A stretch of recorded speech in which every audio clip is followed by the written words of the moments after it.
Welcome to Comment with me, George Galloway, here on Press TV, still the voice of the voiceless.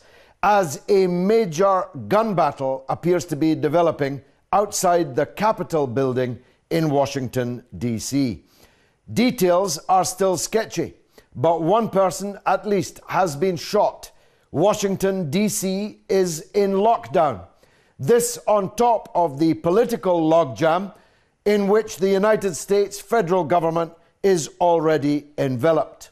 The government of the United States has effectively ceased to function. The president cannot have his way. The Republican-controlled Senate has refused to pass his budget.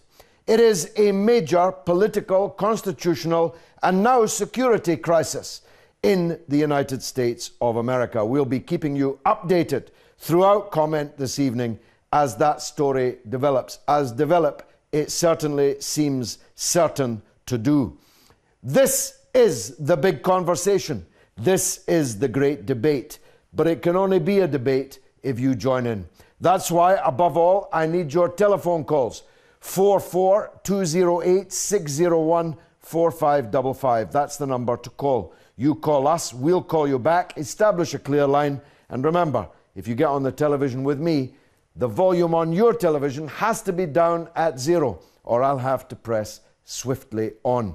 You can also SMS the show on 447800008066, or you can email me at comment@presstv.co.uk.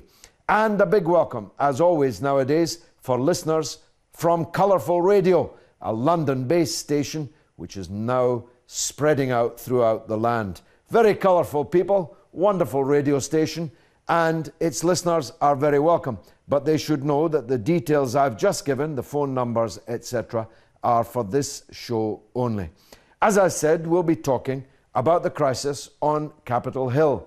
Not just the crisis that we already knew about, the lockdown, fiscal lockdown of United States government's activity, with hundreds of thousands of state employees being laid off, services cancelled because the president's program will not pass, because the right-wing Republican control on Capitol Hill will not allow it to pass. But now, this major security problem, which we are struggling to get hold of finer details, but which has certainly so far resulted in casualties, in gunfire, a gun attack, it would appear, on Capitol Hill.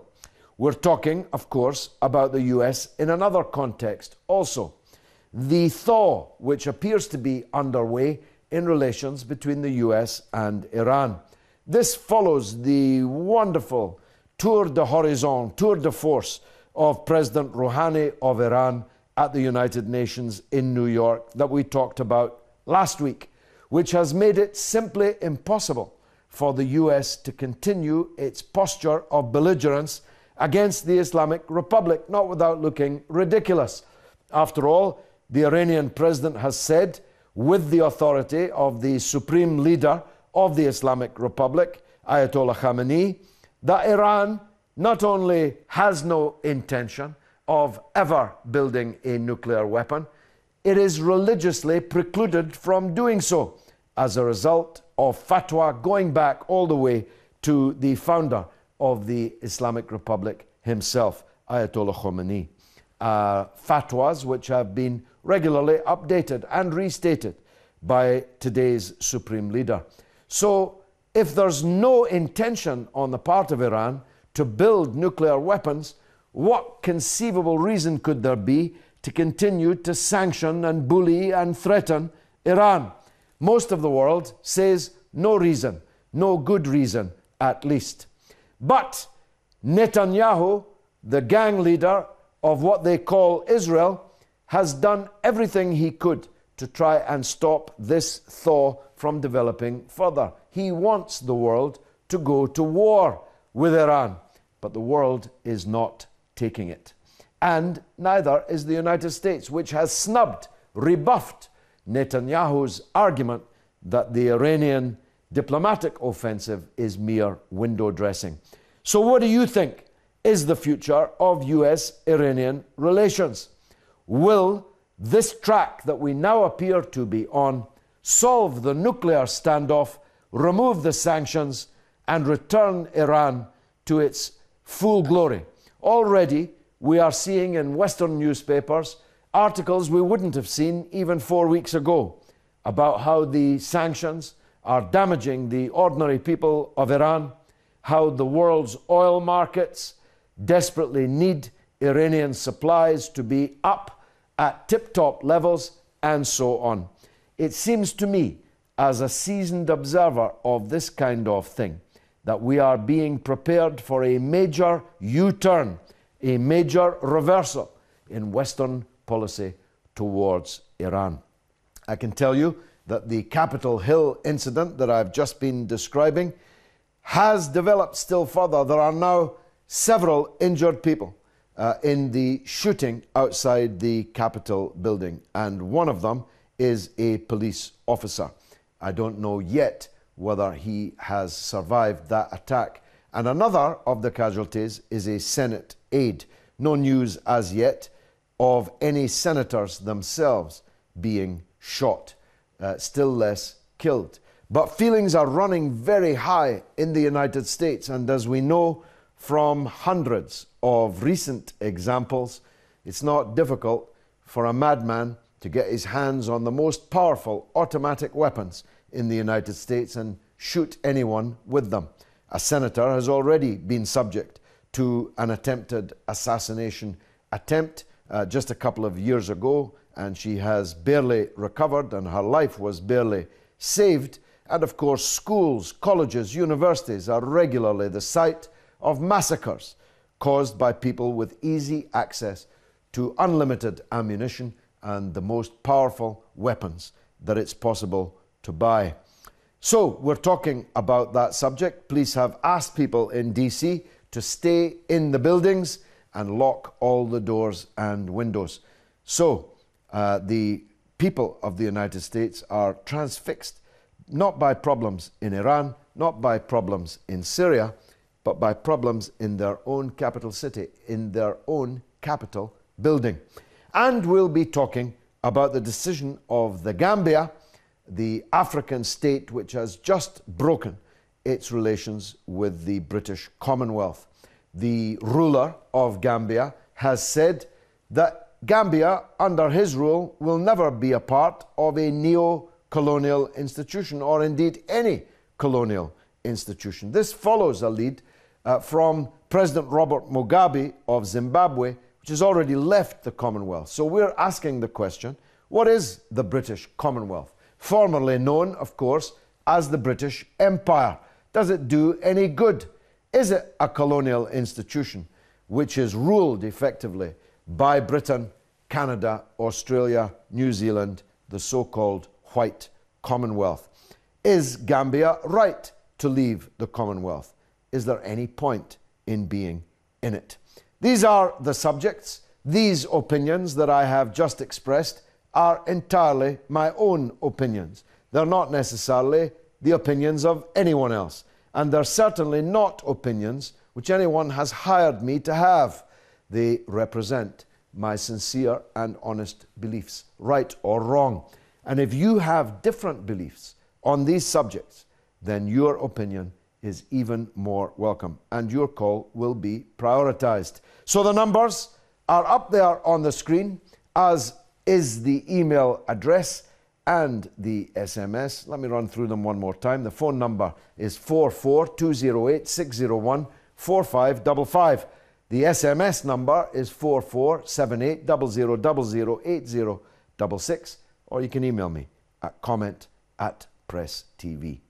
Now, Colourful Radio listeners, remember, these are numbers and email addresses just for this show. So, several injured, one police officer, one Senate aide included.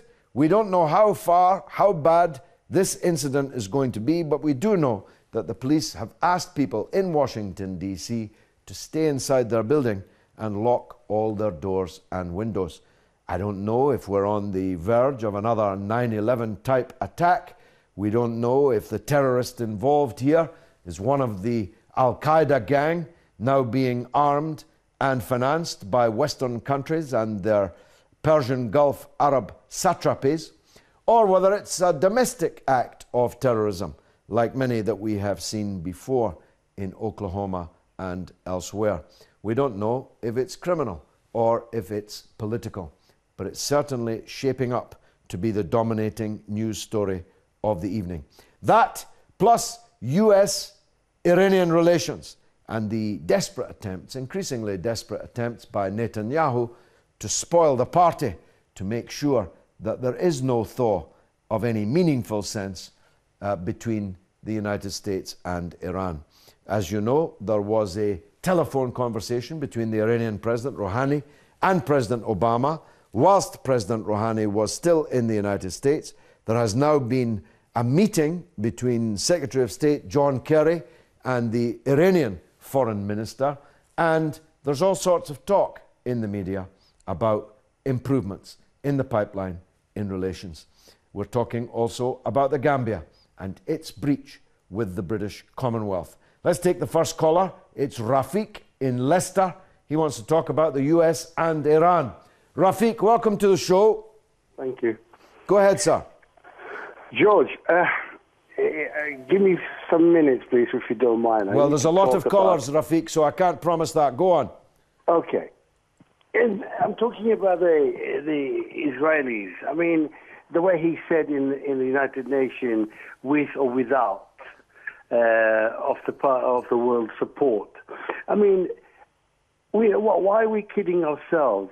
Israel is America. Without American support, Israel would not be, it couldn't sustain anything.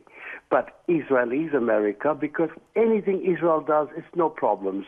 Daddy will save you. But when it comes to, example, Iran, Syria, I mean, look at the double standards. We're seeing a lot of people getting killed in Syria as we talk, but nobody's mentioning about it. When then somebody let the chemical bomb went off, oh yeah, we must bomb it, we must kill it.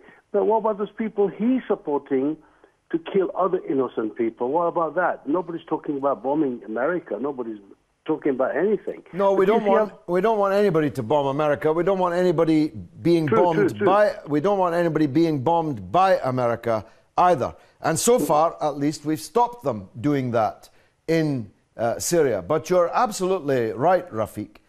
Israel is America in that sense, that Israel would not exist if it were not for the financial, military, political, and diplomatic support of the United States of America. So it's inconceivable that any major decision could be made by any Israeli premier if the United States government was wholly against it. But in the short term, it is possible for the Israeli dog to break free from its owner. And a dog which breaks free can, of course, do serious damage before its owner gets back in control of it. So we have to be anxious about Israeli renegade, rogue, terrorist state behavior. We have to be. But we also must know that if the United States has embarked on a change of course vis-à-vis Iran, Israel will not be able in the end to stop it. And my last point, Rafiq, would be this, that just because something always happened before doesn't mean that it will always happen in the future. That would be far too formulaic and fatalistic an approach to international relations. Let's go to the Gambia. Talk to Lamin, who wants to talk about the Gambia. Lamin, welcome to the show. Yes, welcome. Thank you. You're welcome. What do you think of your country's decision to leave the British Commonwealth? Yes, I'm Lamin Kujabi. I'm calling from the Gambia. Yeah. Yes, the Gambia, under the leadership of our able President, Dr. Alhaji Yahya AJJ Jammeh, will not accept to be recolonized anymore. We do not see any reason for being member of the British Commonwealth. Our country is a sovereign country with its own constitution that all Gambians and non-Gambians in the Gambia must abide by. The Gambia is one of the most peaceful countries in Africa. This is because we are living by our traditions and cultures. If somebody else wants to bring his tradition, which is detrimental to our lives and peace, we will not accept that. And what was it, Lamine, what was it that the Yes. Commonwealth was threatening to do that made the president take this decision? Because the Commonwealth is supporting homosexuality, and the Gambia is against our tradition. But the Commonwealth doesn't have anything to do with homosexuality. The decisions of every country in the Commonwealth are sovereign. South Africa is a member of the Commonwealth, and the British government doesn't tell the South African government what to do. India is a member of the Commonwealth, and the British government doesn't tell India what to do. Yeah. Am I right? Yeah, but in the Gambia it's different. In what way? In the Gambia it's different. Because they feel that we are a poor country, so that is why they are powerful. They want to impose what they want. But you know that what the West is doing in the world. They impose. They want the whole world to do what they want, and this is wrong. We are all a nation. We are a nation. We are independent. We are as independent as even Britain and even USA. So why is it that they ask us to do what they want? Well, we are a free country. We are independent. Yes, but other people have a right to a point of view. If any country is behaving in a way towards its minorities and its population in a way that offends against universal principles of human rights, no? That is not a human right, even. Human right is not like that. Human right is about how the people live in peace, but not the way how they think we should live. We should live in the way we think, not the way they live. But can I just go back to a point I made earlier? South Africa, your relatively near neighbour, is an independent, sovereign country. But it can stay in the Commonwealth. What's the difference between you and South Africa? South Africa is different from the Gambia. South Africa is more developed than the Gambia. The Gambia depends on only taxes to pay its workers. South Africa has natural resources. So there are other things that if even the British want to impose on it, they cannot accept because they have what they want. So this is what the British want to think that we may accept if they impose all these things on us. We have faith, and we feel that we are an independent country. We have been independent from the British since 18 February 1965. That is okay. So why is it that they are following us to do what they want? Okay, well look, Lamine, thanks for that call from the front line, as it were, kicking us off on that part of our discussion about Gambia leaving the Commonwealth, following the example of Zimbabwe's president, Robert Mugabe. We want to hear from people in Africa and elsewhere. Is this a matter of regret? Is the Commonwealth of any importance? I personally don't think it's of any importance at all.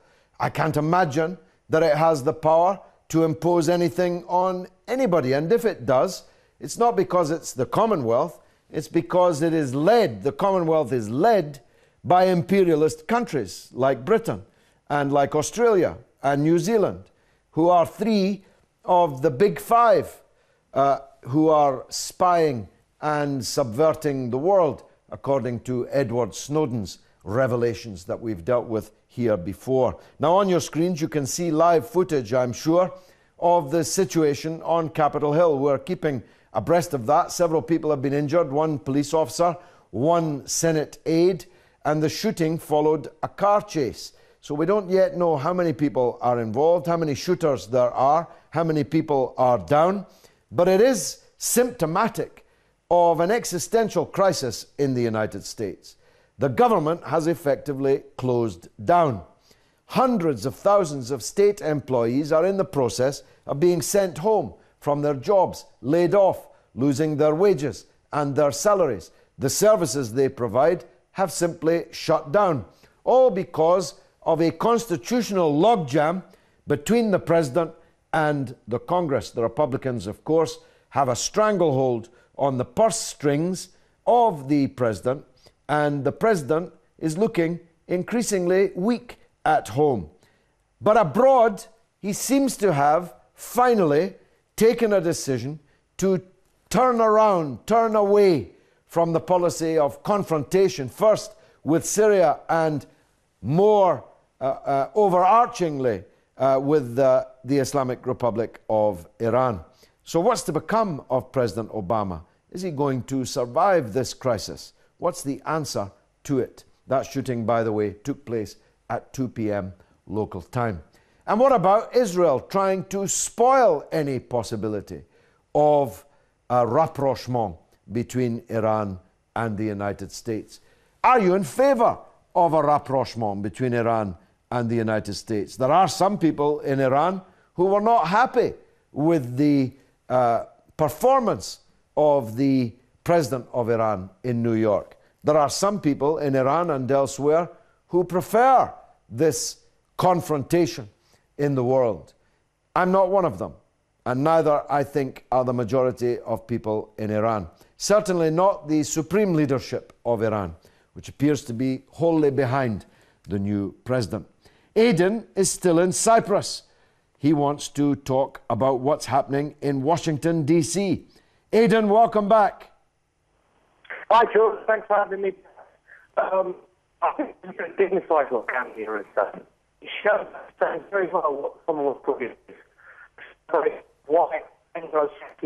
Aidan, we're going to have to get back to you because it's an extremely bad line. Aidan used to be in London. He's in Cyprus nowadays. I don't know if he's on holiday or working there, but we'll try to get back to him. Now, let's go next to the United States, to New Jersey, to talk to a Sheikh, Raphael, I beg your pardon, Sheikh Raphael in New Jersey. Welcome, Sheikh. And thank you for taking my call. And I just want to talk about the relation between Iran and United States yes. and as well Israel, how the country is working right now. Because Iran is the regional power and they have many influence in that, especially the Middle East. On the other hand, Israel also trying to get regional power, try to control their neighborhood country as well. And therefore, Israel has the immunity from the United States because if they want to do anything, they can get support from the United States. There is no doubt at all. My question is that Israel is exceptionalism, is exception from the international law and norm. Indeed, the United States is upset that Russia has questioned its exceptionalism. And I'm certainly with Russia on that one. But the real exceptional country in the world has to be Israel, because Israel appears, up till now at least, to be entirely out with all international law. It is not only not punished for the crimes against international law and breaches of United Nations Security Council decisions, it is rewarded despite the breaches of international law and the refusal to countenance obeying the decisions of the United Nations Security Council. That's exceptionalism, all right. I'll talk after the break, God willing, further about the new state of affairs that appears to be forming under our eyes between the United States and Iran. And stay tuned to Press TV for the latest news from Washington, D.C. This is Comment with George Galloway on Press TV. Back shortly.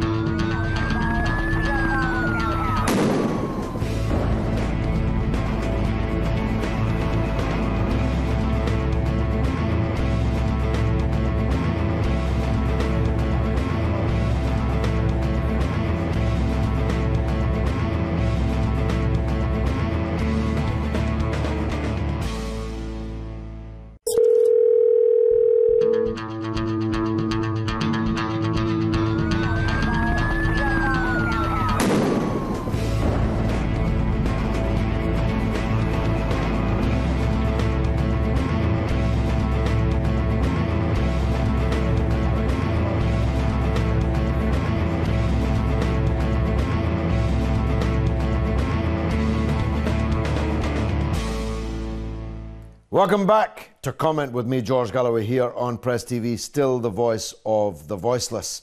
Lockdown on Capitol Hill, not just fiscal and political lockdown, but now a security situation developing as we speak, which may or may not turn out to have been politically motivated. Several people have been shot and the Capitol is locked down, and the police are telling people to stay inside their buildings and keep the doors and windows locked.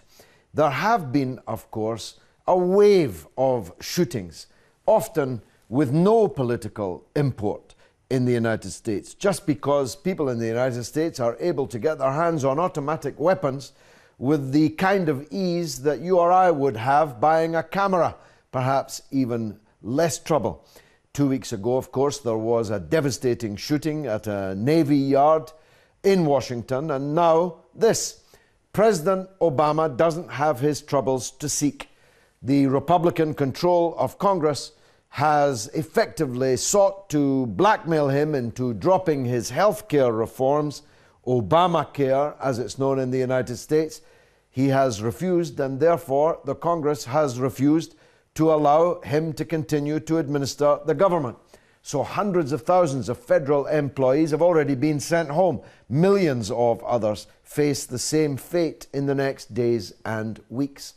It is a political standoff, and now we have a security standoff between the police and an unknown number of shooters, one of whom appears to be a woman and who has been apprehended. So what do you think is going on in Capitol Hill? What do you think of the state of the Obama presidency now?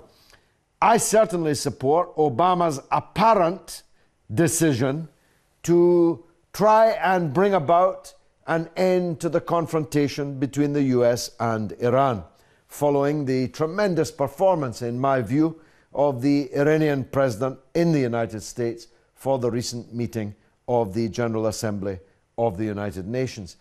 Israel is very angry indeed about Obama appearing to be ready to make a U-turn on policy towards Iran, and is trying to mobilize its vast political support in Washington and in the United States political system to try and sabotage the apparent decision that has been made on both sides to, if not kiss and make up, then at least to lower their guns away from Iran. The United States has been regularly threatening Iran with attack. The United States agent, the so-called State of Israel, regularly, daily actually, including this day, has threatened to attack Iran. I want to avoid that attack. I want to bring about an end to the sanctions imposed on the Islamic Republic for absolutely no good reason. Where do you stand on that question? And on the Gambia, which has decided and announced today that it will no longer be a part of the Commonwealth, formerly known as the British Empire.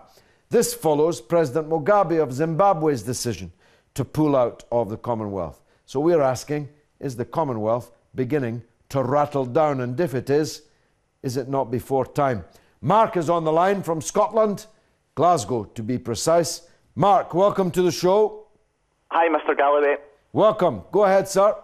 Well, I would like to talk about the Iran situation with America. Yes. Actually, today, me and my friends on Twitter have had quite a few conversations in relation to it. One of the things that I found astonishing when I read this today for the first time was Seymour Hersh's 2007 article, The Annals of National Security. Yep. And in that, he discusses how the MEK were brought over to, where was it? I'm trying to think from my memory, maybe Texas or Nevada, and basically trained to go back to Iran. Yes. To cause terrorism. They are American-sponsored terrorists. Yes. No doubt about that. And in fact, even though they have from time to time been listed in the United States and in Britain and in the European Union as a terrorist organization, even while they were listed, they were in fact receiving covert support from the United States and other countries But now that they are largely unlisted, even though their terrorist methodology has not changed, they are openly being financed, armed, and assisted in various ways by Western countries. And Seymour Hersh, who's an old friend of mine, was the man who 6 years ago now brought this to our attention. But the fact that it's now beginning to be concentrated upon, Mark, has got to be a good thing. I agree. Well, for instance, I see it as a sort of seditious practice. And it's basically the US, Israel, and Saudi Arabia that want to create a state in which Iran, Syria, Iraq basically are committing themselves, and at the end of the day, we'll see the greater Israel state built up within the Middle East. And well, they certainly want to break up the Middle East. There's no doubt about that. They want to break up the 23 so-called nation states that Sykes and Picot, the imperialist draftsmen from France and Britain, in the early part of the 20th century, drew up. And they want, instead of 23 countries in the Arab world, to have hundreds of tiny emirates in the Arab world, like Libya, for example. That's another great success story. Libya has been bombed and has been subject to the old regime change trick. And what do we have in its place? We have not one Libya, not even three Libyas, which the pessimists, they thought they were pessimists, expected, but dozens of Libyas, where no writ runs from the capital city of Tripoli or even Benghazi, which was the headquarters of the Libyan revolution. And I see the Russians have just evacuated their embassy in Tripoli after a violent terrorist attack upon it. This, of course, on top of the attack on the American embassy by Al-Qaeda-linked forces, which caused the murder of the American ambassador.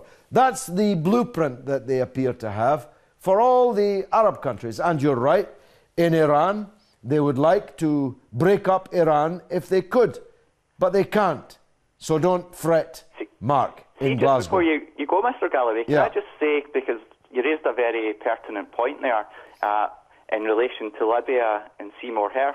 Yeah. Now, from what I understand, within the context of Libya, you basically had gun running going into Syria via Libya. Yeah.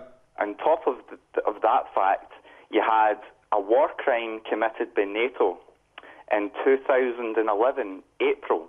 Yeah. And within days, I think it was 2 days later, after killing Gaddafi's grandchildren, the mysterious Osama bin Laden died in Afghanistan. No, sorry, died in Pakistan. And who was it? It just came out in the past few days and said that it's complete and utter rubbish. Seymour Hersh. In fact, bin Laden was killed, according to the American version, in 2010. In other words, before the attack on Libya. Nonetheless, the facts are that Gaddafi's family was murdered. Gaddafi himself was murdered in the most atrocious conditions. And they have achieved, I would have thought, the hitherto imagined unachievable, to make Libya worse even than it was under the rule of Gaddafi. Mark in Glasgow, thanks for the call. Lever is in Northwich in England, and we need to hear him. Lever, welcome to the show. Go on, Lever. Hi, George. Always a pleasure. And I want to speak about the situation between Iran and America, the new, hopefully forthcoming relationship between them. Yeah. And obviously the Israeli situation where basically they're trying to put the boot in. Yeah. But I do believe for a long time now that Iran has taken and has got the more high ground. And eventually, I think people will see, I think deep down the world does know really what's going on, but there's forces at work, there's money at work, why other countries have to do certain things. But the weird thing is also, is this new economic situation whirlwind is hitting the West.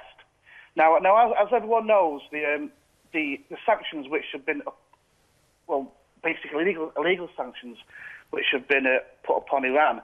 But in a twisted way, it's actually done them a favour because they've had to stand on their own. They're using their own currency within their own country, plus they do trade with, I think the P5 or something, I can't think what they call them, unaligned countries. But at the end of the day, this economic situation, if it does arise, this big crash, will not hit Iran. And Iran could actually emerge as a very, very powerful, great country, which it is, but a very powerful country. Okay, Lever, thanks for that. Need to press on because I've got so many people on the line. One of them's in Malta. Bye. Mario in Malta, welcome. Mario. Did we lose that call? What a pity. I wanted to talk to him. Hello. Yes, Mario, welcome to the show. Go ahead. Welcome, George. Good evening, George. Good evening to you, sir. I'm going to say the same thing again, about Palestine.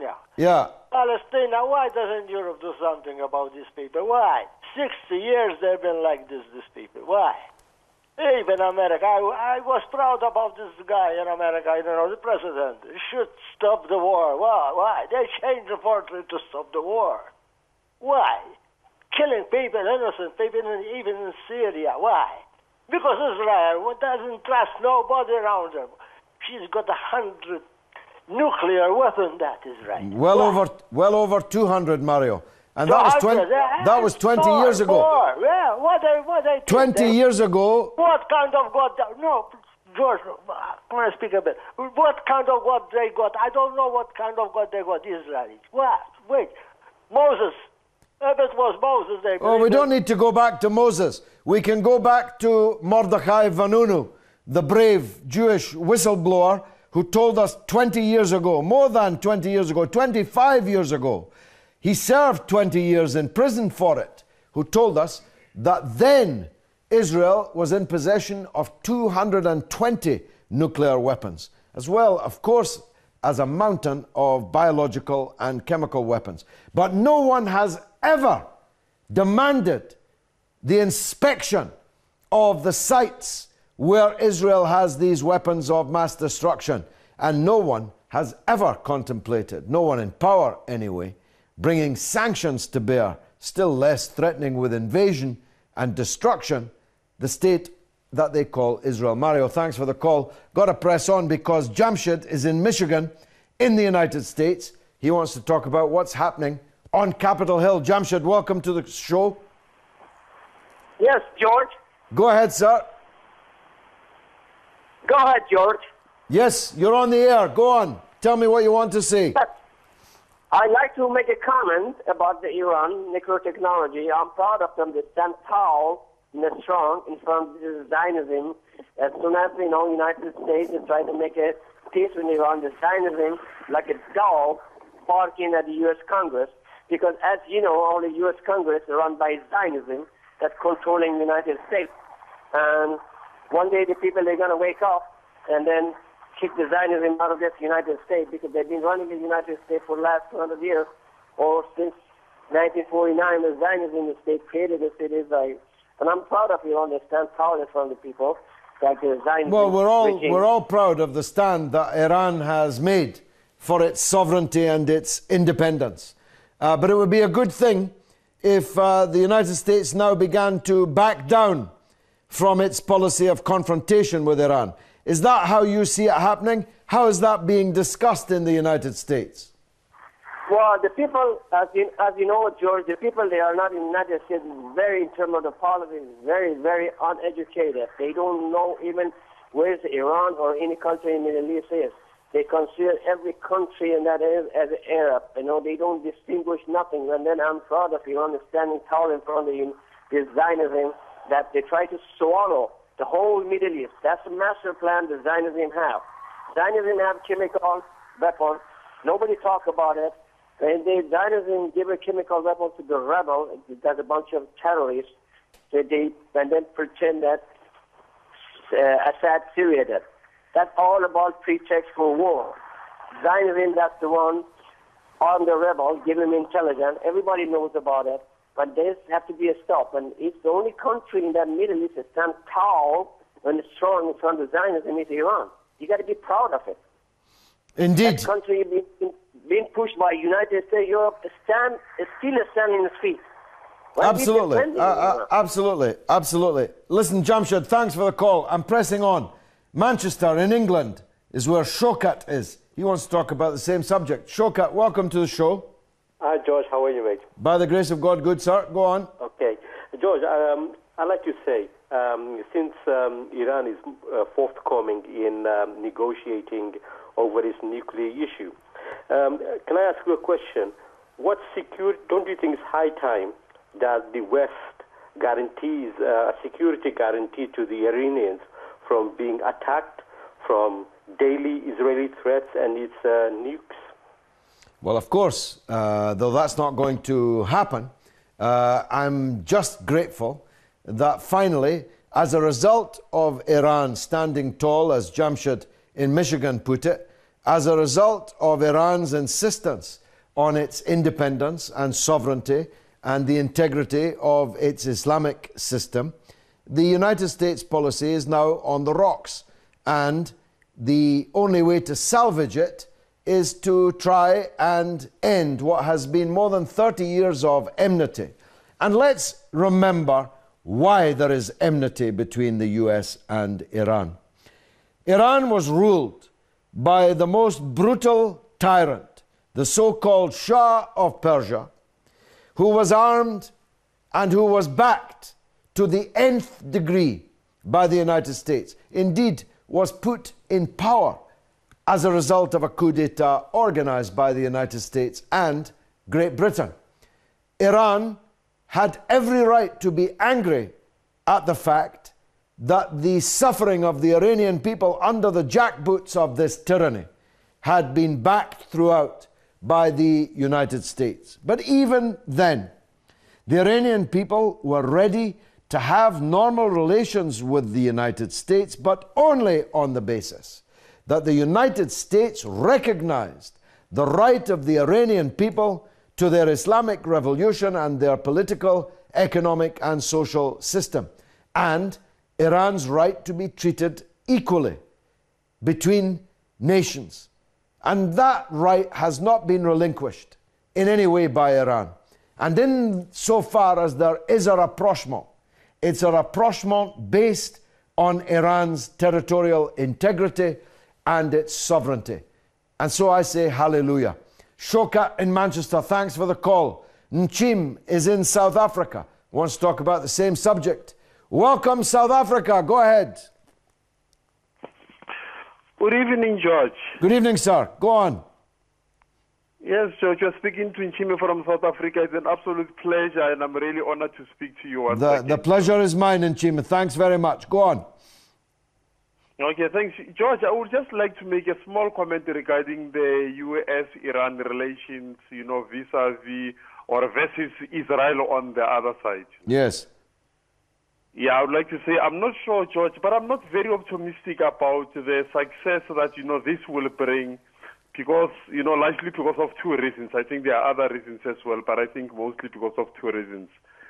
The first one is the fact that, the empire itself, I don't think it's really in the interest of the empire, or the empire does not think it's in its interest to allow countries such as Iran to succeed, because, Iran since 1979 is pursuing a path of independence, and that bullies and empires don't really like such steps.